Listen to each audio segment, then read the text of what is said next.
We're going to show off how to use the Ideal Tester Combo Kit today. It's a really cool kit. Inside, you have your circuit tester and the circuit breaker finder. So what we're going to be doing is we're going to be moving this over a little bit. We're going to put in thicker casing, so this has to be moved. So we'll check this one out.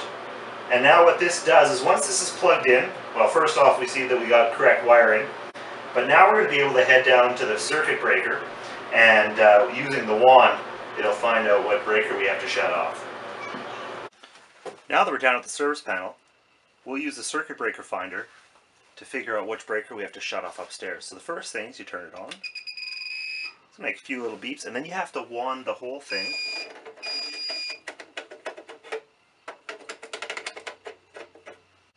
Go behind your head, back,